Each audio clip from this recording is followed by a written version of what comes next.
Ladies and gentlemen, welcome to another episode of Hudrico Live. I'm your host, Hudrico, and today we are sitting down with Shane Sugarman Mosley. Coming off a controversial loss, Shane talks about what it's going to take for him to get himself back in the position he wants, how he is not letting his adversity stop him from reaching his goals, and how he has taken these lessons learned to make him a better father, a better fighter, and a better husband. You want to hear more about it? Don't worry, I got you, because Hudrico Live starts right now.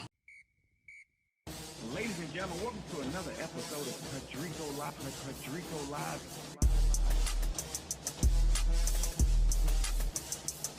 Hudrico Live. Hudrico Live. Hudrico Live.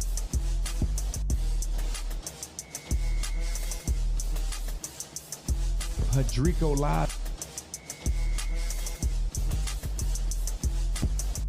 Ladies and gentlemen, welcome to another episode of Hudrico Live.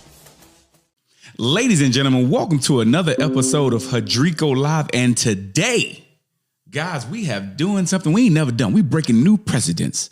We are bringing back one of my favorite guests, the one, the only, Shane Sugarman Mosley Jr. Coming back to the Hudrico Live. How you doing today, Shane?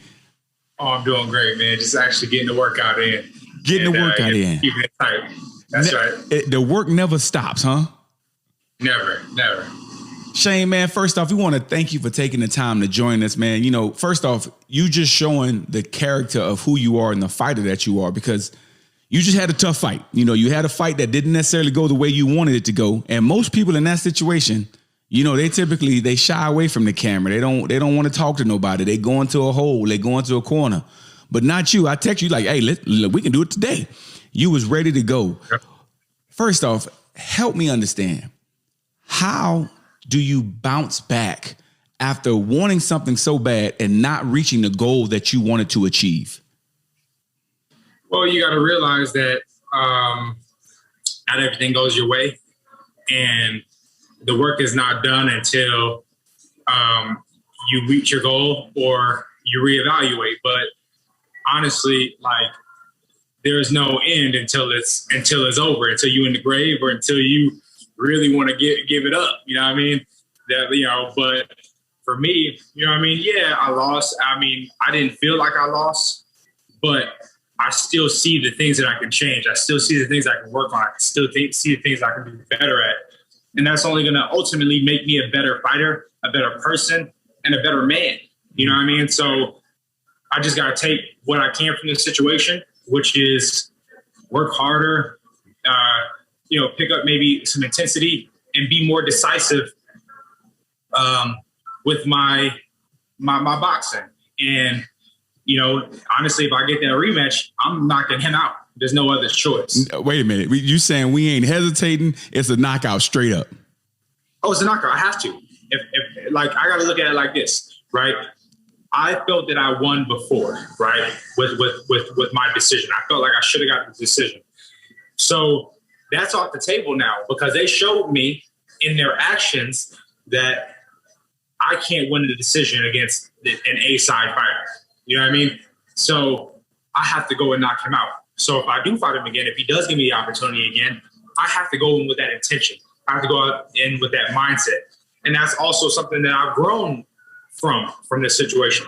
I take what I can from this situation, and that is go out and try to knock him out. And even if I don't knock him out, the judges will see the pursuit in me trying to knock him out, the pursuit of me trying to go and get that glory. Now, you made a very good point. You said, you know, after you watched the fight, let's stay there real quick. So you go through the fight, you felt like you won the fight. And I'm gonna be honest with you, when I watched the fight, I even told you I thought you won the fight as well. It was a very controversial decision. And after I looked at it, because I don't just consider you a guest, I consider you a friend. So sometimes I have to take the friend hat off and I have to put on okay, let me look at it without the friend glasses on. So I tried to watch the fight again. And I said, I still don't see the decision the way they see it. Now, then I said, you know what, let me look at it from somebody else's lens. And I watched many different people who broke down the fight and what they gave their viewpoint on. I listened to the announcers and what they saw. And there was a consensus for people who tried to view it the other way. They said, well, They didn't understand why you changed your strategy in the middle of the fight. They felt like in the beginning you were kind of countering, then you kind of got more on the offensive. But when you got on the more offensive, certain things didn't go the way you wanted it to go. How do you block all that out? Because I know you have to hear it. I know you have to hear it. Nobody's deaf. You know, how do you block out all that and keep yourself focused on a game plan and say, this is what I need to do to make sure I win the next fight? Well, you know, of course, you got to take into account what people say and use that information if it's valid or not, right? If I'm putting up a picture and I'm using screws, right, and I ain't got a screwdriver, I just got a hammer, I might be doing something wrong, right? And if somebody tells me that, you know what I mean, I might be like, you know what, I can use that.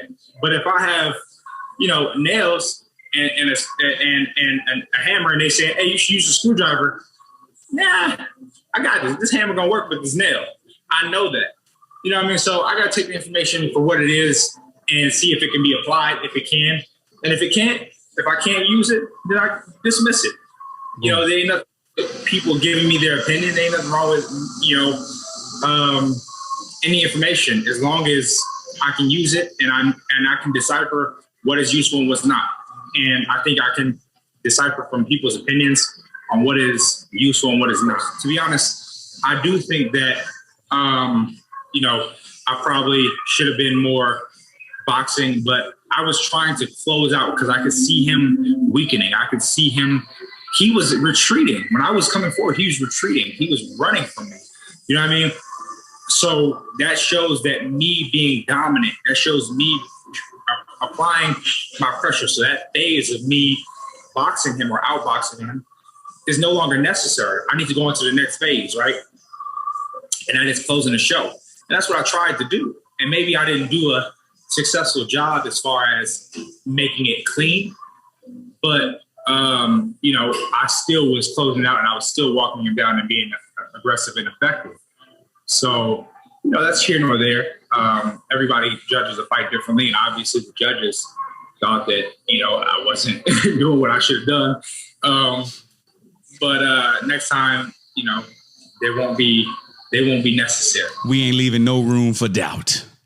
I like it. So let's take it. So you after that type of fight, now you of course have a lineage. Everybody, they see the name and they recognize it.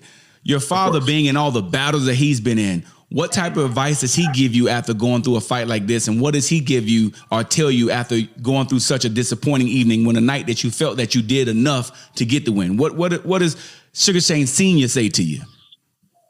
Well, you know, he simply asked me, what you thought? What did you think? What are your thoughts? And I told him exactly what I felt and what I thought and all those things.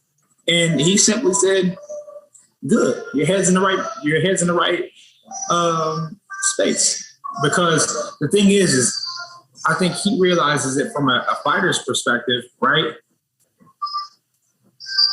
You know, like anybody can tell you whatever, you know, they want to tell you, but what are you going to do, right? No situation is good or bad. It's what you're going to do. And he sees that I have in my head what I want to do.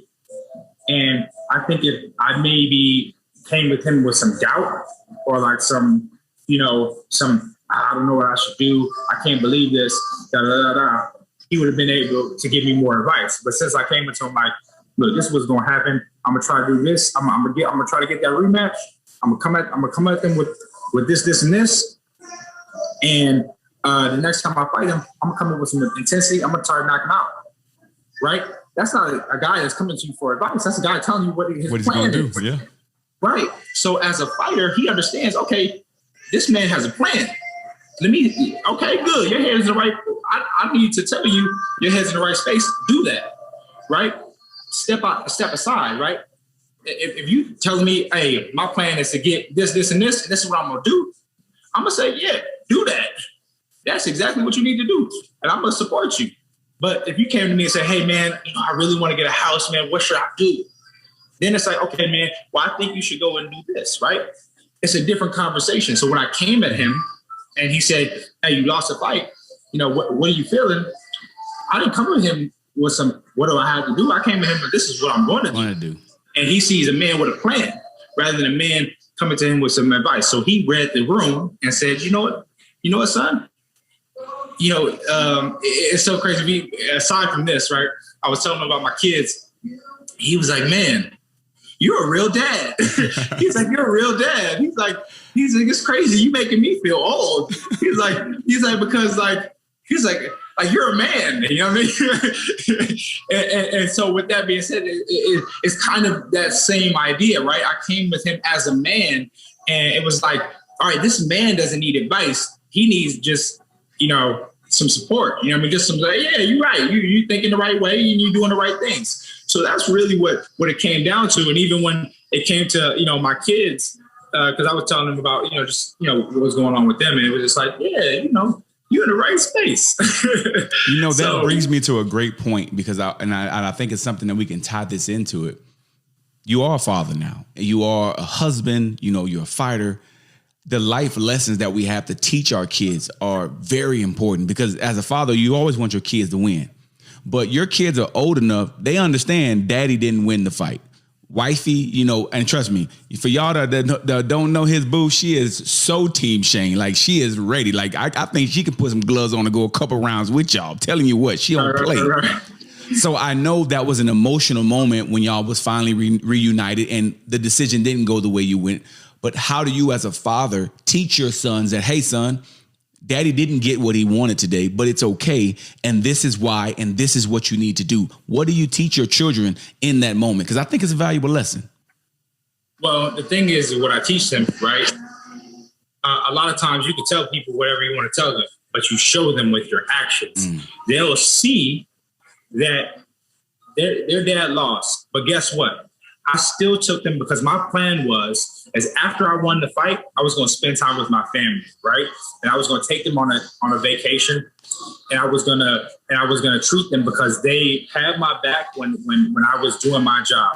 So it's my time to show them my appreciation. And guess where we're at right now? We're at the Red Rock right now, celebrating, and we're going to be going to Arizona to be celebrating as well, right? I'm going to take them to celebrate, and then I'm going to. So with that being said, I did what I set out to do with that, right? I may not have got the win, but I still am setting out to do what I plan to do. And then my plan is to continue on my championship journey. I'm still going to be a champion no matter what. And I show them with my actions. I'm in the gym right now. As we speak, I'm in the gym right now.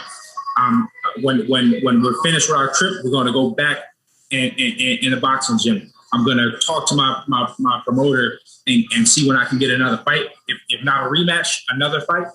And then we move on. They're going to see with my actions that the dad never gave up, that he always was on the pursuit of that championship goal until he became a champion. And then when he gets the championship, he's going to go and reevaluate. And what is the next step? Is it defend this however many times? Or is it get another title, or whatever the case is? But when I get to that championship, then I reevaluate. But until I get that championship, I'm on that road.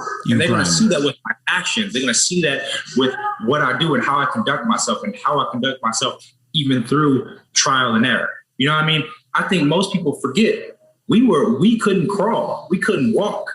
We couldn't speak. But guess what? Through trial and error, we are speaking. We are walking. We're running. You know what I mean? We're doing all the things that we can. So I'm not going to lose that spirit until I get that championship. Like I see my dad do, like I see other great champions do. I'm gonna get my ass up. I'm gonna dust myself off and say, let's go. Because I'm just like that. I came from that. I came from championship blood. I got championship blood running through my body. I can feel it.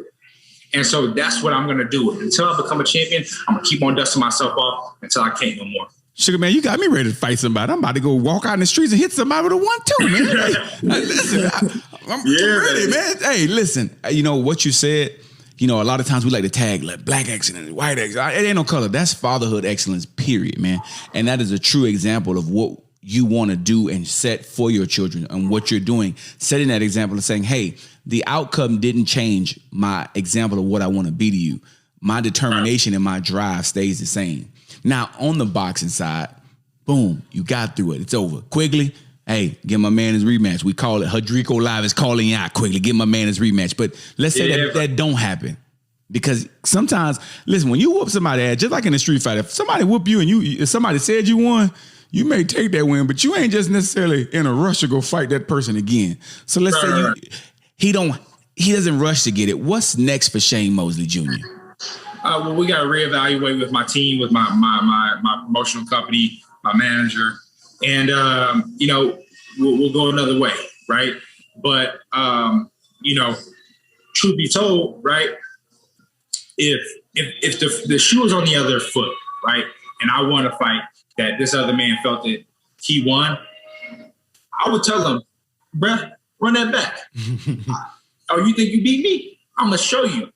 I'll show you that you didn't beat me. So come on, like I said, if the shoe was on the other foot, I'm gonna show you, and that's the way that I feel. You know what I mean? And that might be right or wrong. You know what I mean? Hey, whatever the case is. But if you think that you beat me, even if I felt like it was a slim shot, or I felt it was a draw, bro, you saying that you think you beat me? It ain't gonna happen. I'm gonna come back better. I'm gonna whoop your ass. Hey, you know what I mean? And that's the way that I feel about that he should look at it, because a lot of people, the whole arena thought that he lost that fight. And you know what I mean? Like everybody that, you know what I mean? I'm sure that there's people, that are like, oh yeah, it was close, and I think you edged it out, all his people. You know what I mean? But at the end of the day, I feel like we both need to run that back. It wasn't decisive. You know what I mean? Like clearly, you know what I mean? I really feel that I won, and I feel like, we should, those are words for, let's run it back.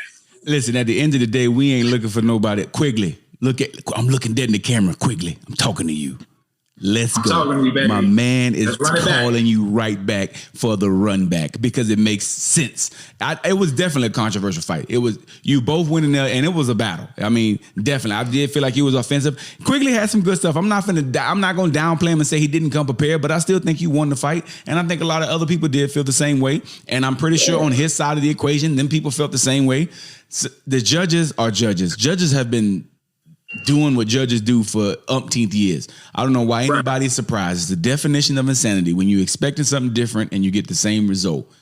But I know that you are still training. Now, if this rematch were to happen, and when we're gonna speak into existence. When this rematch happens, what would be the time frame for that? I would like for it to be either fall or winter. You know what I mean? And if we can make that happen, absolutely. I don't see why not, right? Because, look, he's talking about moving on to bigger and better things, Brett, but you didn't pass this step. You know what I mean? Like, this step ain't, passed. So I don't understand. Like, I mean? It's almost like you're on a bench press. You can't say I'm going to move to 225 when you still... You really didn't get 205 up. Somebody had to help you get it on the rack. So you got to get that weight clean before you can start talking about moving on. Right. You know what I mean? Like if somebody helps me with that 225, right, and I didn't get it up all by myself, I technically didn't get that. You know what I mean? I technically didn't get that. And I feel like, you know what I mean? If he felt that way about me, like I said, the shoe on the other foot, and he felt that way about me, all right, I'm going to show you. Let's do it again, and I'm going to show you that I deserve to, I lift this 225. Let's do it. And I'm going to move you out the way. You know what I mean? Do it. So that's what I feel. And that could be me, because I didn't get the decision or the nod. But I truly feel like if it was the other way, like in that ring, if everybody was booing me and stuff like that, and was like, oh, you lost. I just said right there, all right, run it back. Boom. Run it back. In the ring, I would have been like, oh yeah, run it back. And I ain't afraid of this motherfucker. I'm going to show y'all. And that's a man who is confident in his craft. I know he knows that he didn't win the fight, because he came back after the decision, right, to my dressing room. Well, first off, when we're in the ring before they announced the winner, I went over to his corner. I gave everybody a hug, said thank you, whatever, like that. They all go to me, every single one, including the person training him. Everybody gave me a hug and said, congratulations, good fight, you won. Everybody in his corner, I promise you, I swear to God. And then, so they all felt that I won the fight. They even told him going into the last round, you need a knockout. The only way you can win is by knockout, right? This is what his own corner people are telling him, right? And then he comes back into the dressing room after the fight. Of course, I'm all emotional and stuff like that. I kind of don't want him to be in there, but I'm like, you know what? He wants to, say his condolence, whatever the case is. You know what I mean? So he comes back and he's like, you know what? I felt that it was a draw. No hard feelings, whatever the case is. So you telling me that you thought it was a draw. That means that you thought you didn't win. This came out of his mouth. The Golden Boy people have the footage of him telling me this, right? Everybody that was there heard him out of his own mouth say that he thought it was a draw. So you're telling me that you didn't think that you won. So give me a rematch. You didn't think that you won. You thought it was a draw. So exclusive. There's no other way. When you start saying it's a draw, nobody claims a tie. I don't know nobody who claims. You know what? We're both really good. That's not what athletes do. That's not what world-class, elite trained athletes do.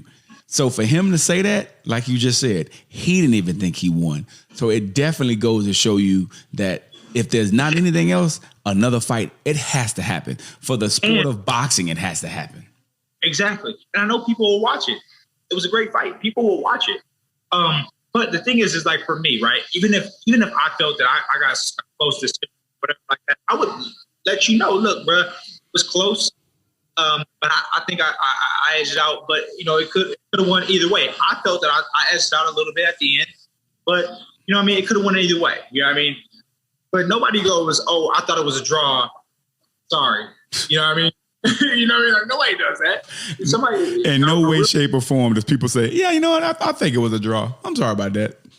I'm sorry I took the belt. I took the belt. Who says I'm sorry for taking a belt? You run away with my stuff, and that's the way I look.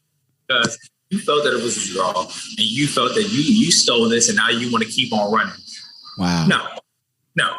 That's big time. You know what? Listen, if nothing else, this rematch has to happen because I want to see it even more now because I knew it needed to happen, but now I know it has to happen because I feel like it's owed to you. It's owed for you to get in there and get in the ring and let's settle this the right way. No controversy, no close decision. Either we put them down or we make it so one-sided that nobody can even question who's the better fighter. So there's a part of me, and I'm going to say this to you because you're my friend and it's on camera, but whatever. The reason why I don't want him to fight anybody before me, before he does a rematch with me, for one, because I don't feel like he, can beat the elite guys, right? And the thing is the person that won or that really won should be moving on to the elite guys, but you didn't beat me. So why would you move on to the next level if you didn't beat me? And then I just don't I feel like once he gets smacked by, one of these, guys, he's to fight him again is almost pointless. It's pointless. Right? Yeah, it loses the appeal because then if you beat him, then it becomes you're supposed to beat him. It loses its luster. So this fight with you and him as a rematch is the next fight that needs to happen. Absolutely. You know what? I got to get your opinion on a couple big things going on in the boxing world. First off, what are your thoughts on what we just witnessed this last Saturday with Mayweather and Paul? As a boxer, how did you feel about that? Well, I think it honestly made Floyd not look so good. You know what I mean? Like, obviously, I think it's just a bad look for him. You know what I mean? It made him, obviously we all know that, he's not where he used to be and he's obviously older and stuff like that. But it really made him look, bad. There's no other word. Yeah, honestly, I thought the Ocho Cinco fight was better than his fight. That's my personal opinion. I think he was trying. Obviously he was trying to get the knockout, but Logan Paul was just too big. Yeah, I definitely think it was a mismatch. And I think for Floyd, you have such an illustrious career, but to go in there and honestly to not put him down as a professional, that's almost like me saying I go into a famous barbecue grill and I make a better rib than he does, and he's supposed to be the barbecue person. It doesn't make sense. So I felt like that was a bad look for him. We got another big fight coming up. Big fight coming up between Manny Pacquiao and Errol Spence. Who wins that fight? I mean, to be honest, if I'm gonna be honest, I think the same thing is gonna show up like Floyd did with Logan. You know what I mean? I think it's a similar thing. You know, Father Time is undefeated. Will always be. You know what I mean? Like it's you know, I mean, you could be as best shape as you want, but this is, you know, really, you know, like more of a younger man's game. You know what I mean? These are, you know, that's a young man in his prime, and you're 40. I think Manny's what, like 46. I think he's in the 40s. Yeah, he's like 40 something, and then Errol Spence is like what, like 29, 30, something like that. I think he's like 27. Errol Spence is he's a young lion right now. Something like that, right? Yeah, I mean, he's definitely not anywhere near Manny Pacquiao's age, and so you got a young man in his prime, you know, fighting, you know, an older champion. So I think that, you know, it'll be good for the beginning, and then I think Manny will probably, you know, not fade a lot, but will definitely not be the Manny Pacquiao we're used to seeing. You know what I mean? Like, I definitely think it's going to be an exciting fight as long as it lasts, because Manny Pacquiao is an exciting fighter. But, you know what I mean? Like, we've seen Manny Pacquiao get knocked out before. We've seen him get hurt, and he's in there with a bigger, stronger, younger man. And I think that's going to show up, and I think that's going to be the difference in the fight. You know what I mean? Maybe a younger Manny Pacquiao would have given him a better fight, but at this age, you just don't think you won't see it happening. Exactly, and I mean, he hasn't fought in 2 years, probably because of the pandemic, and that's only, you know, time off. You know what I mean? And Russ building up for an older man. You know what I mean? He hasn't been in the ring and you know, that long, and he hasn't seen punches being thrown at him in a fight. You know what I mean? You know, yeah, you can spar and all that stuff, but it's different when you got the lights on, when you got everybody there cheering and everything. Your body responds, you know, a little bit different. So, you know what I mean? It's just a different atmosphere. So, I think that Errol Spence wins. I mean, maybe we'll see some glory from Manny Pacquiao, but I doubt it. Okay. And now the last one, I just saw this little quick rumor of a fight. I don't even know if this fight's going to happen, but there's a rumor that part 2 of Keith One Time Thurman and Sean Showtime Porter going at it again. Boy, man, I can't wait for it, if man. That happens, Showtime Sean Porter, man, he gonna come for his head, boy. Hey, listen, Sean Porter don't turn the ring for nothing, boy. He'll fight anybody, boy. That boy, he goes after it. Man, and he's a dog, man. That dude is a dog, and he comes to fight, bro. And honestly, I think he beats Keith. I think Keith's confidence is probably a little shattered from the Manny Pacquiao loss. You know what I mean? And I think you coming back with a fight like Sean Porter right after that is probably not a good look for you. But hey, I want the fight because I thought Sean won the first fight. My personal opinion, it might be biased, but it's my personal opinion. And you gonna let him get that redemption like we talking about the rematch. All about redemption. See, we started out. He get his redemption, you get your redemption. Then I'm gonna have you and him on, and we're gonna call it the redemption episode. yes. So yeah, I would love that. That's what's up, and that leads me to my final timeout. For my final timeout, ladies and gentlemen, what we learned about today is about you got to go after what you want to go after. You want redemption, go get it. You want what you have to have, go after it. You just have to have the mindset to stick to what you want. You know, when you meet adversity, sometimes life doesn't go the way you want it to go. And when it doesn't, you got two choices. You can cry about it or you can be about it. And being about it, saying, I'm going to do what I said I'm going to do, and I'm going to keep that championship mindset. My guest has a championship mindset, and he is not letting it go for anybody or anything, and he's going after it. Do you have that same mindset? And if you do, go get it. I'd like to thank my guest today, Shane Sugar Man Mosley Jr. Man, thank you for joining us, man. My first double up, man. Where can my people follow you? I know we put it out before, man, but put your IG out there again so we can make sure they got you linked in, man. So it's at Shane Mosley Jr. And I know you got some merch going right now, man. Do you listen? I want to make sure we get a copy of that. I need a shirt, by the way. I need to go ahead and get me a shirt going. Yes, sir. Yes, sir. So it's shop Shane Mosley Jr. The actual website is on my IG page. It's in the description. So if you want to check it out, you can go check it out on my description. So just go to at Shane Mosley Jr. and it's in the description box on my IG. You know what's so funny is actually if I get the rematch, that'll be my first double up too. And look at that. Look at that. All the double ups. And listen, we're going to call it the double up, man. Listen, you got to come out to the ring. You got to listen, when you get that fight, you need to come out to Nipsey Hussle playing the song Double Up. I'm just telling you. We already got your intro song ready for you, man. Hey, thank you for your time, champ, man. Get back to that exercise and then get back to that family. When you get back in town, let's do it.